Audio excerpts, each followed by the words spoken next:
Matrix Resurrections. This is the spoiler review. I have a review on my blog, soundarbettermyhead.com. That's pretty spoiler free. I'm not going to go too bananas on this review anyway, giving away like every detail. Just there was a few things I wanted to talk about on here that I didn't want to bring up in the other review because they are spoilers. I only gave this a 2 out of 5. I don't want to say it was bad. It was kind of bland and overall I think just forgettable. I mean, essentially the plot is a little bit of the original Matrix mixed in with the new plot of trying to rescue Trinity.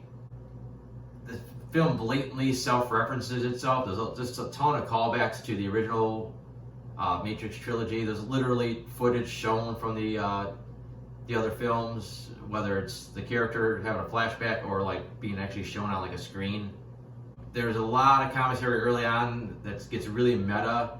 You know, in this film, as far as Neil believes, or Tom Anderson, he went crazy. He imagined all the stuff in the Matrix, and then he made a trilogy of video games that everybody really liked, that were basically, you know, the Matrix story.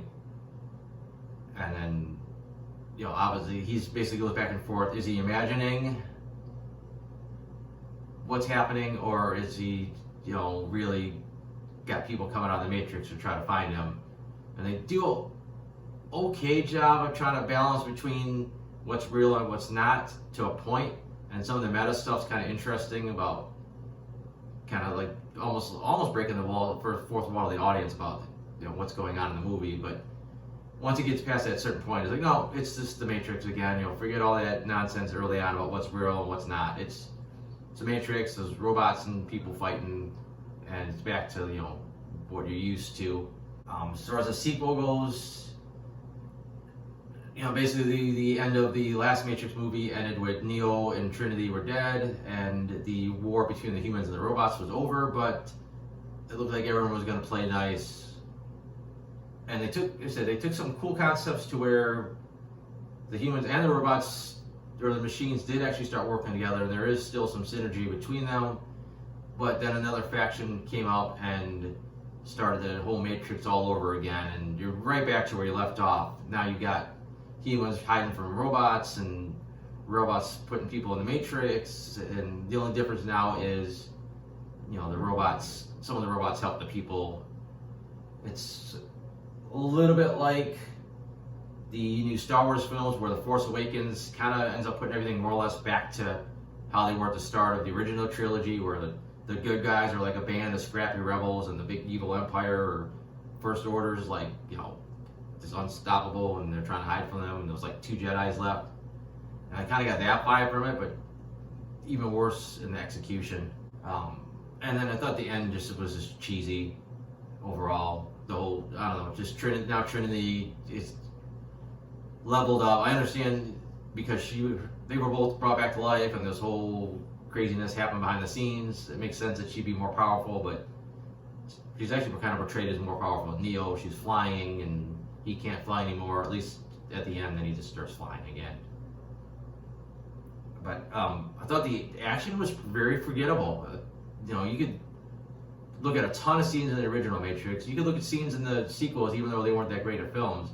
And those stuff to this day that I pretty clearly remember. And I think I've only seen the sequels like once each, and I still blatantly remember some action scenes. I think this movie, I feel like next week I'm gonna like forget them. Like, there's just nothing that stands out. There's nothing. They tried to do this new version of Bullet Time where only, you know, Doogie Howser, you know, Neil Patrick Harris can move normal speed. Everything else is slow, but it just looked crappy, to be honest. It wasn't like a cool effect. And, you know, there was a couple odds and end quick movements where things were a couple quick moves that looked pretty cool in the action, but overall it was just bland. Nothing stood out. The original Matrix had a really unique look to it. This just looks like another action movie. You know, if I didn't know already that one of the original directors returned, I would have thought some other person had stepped in and directed this. It just looks like, you know, run of the mill basically. And as far as the characters, like, most of the new characters are pretty one note. Like they're basically pretty forgettable. Like no one really stands out. None of them are like, oh, I can't wait to see these characters show up again. You have the couple instances of new actors taking over new previously established roles. You got basically a new Agent Smith and a new Morpheus. New Agent Smith, he's just lacking that little oomph, that little spark that the original had. And the new Morpheus is fine, but his character, I'm not even sure what he was. He's kind of a recreation of the original, but not quite. So I don't think he shouldn't really have any of the memories of the original unless he was programmed with them. It's really not the same. I mean, he looks cool. There's a lot of charisma brought to the character, but he just doesn't stand out. Like he's just not the original, and it just doesn't work. And then Neo, Reeves is fine. I know he could still go action-wise. We see him in the John Wick movies. He still kicks butt, but it's harder to buy him here as Neo, like doing all the crazy kung fu or like fighting like a bunch of guys at once. Like it just doesn't like seem as believable.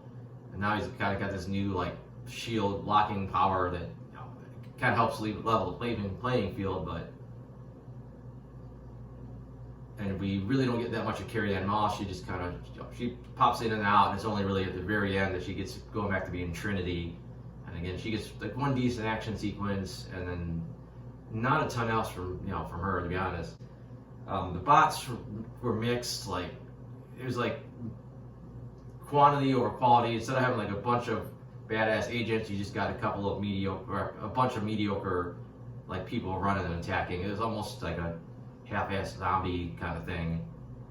There was one really cool moment where they were making the bots jump out the window as bombs, so you have this kind of disturbing image of like these people crashing out of skyscrapers and like hitting the concrete and hitting like cars, but they kind of lowered the gore factor by having this little digital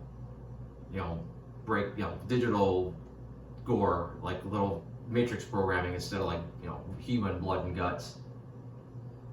And I said, Neil Patrick Harris is like the big bad. He did an okay job, but nothing too special about him, otherwise. A couple of like decent characters made callbacks. I don't remember the name of the character. He had the French accent from the sequels. They bring him back here like this kind of over the top role, and then he just leaves. I don't know. Just felt kind of stupid. Kind of felt like they're forced nostalgia. But that's about it. I don't want to go on forever about this. I just thought it was really forgettable. And I said, the end, we just ended up where we left off, where Neo is going to remake The Matrix, and everything's, we're going to be happy and great again until they just, unless they decide to make another movie and there's another robot war between now and then. But like I said, I got the other version of this review on my blog. Should be less rambling than this. I also got some other reviews on there. I got my comic strips. That's all at soundedbettermyhead.com. So thanks for watching.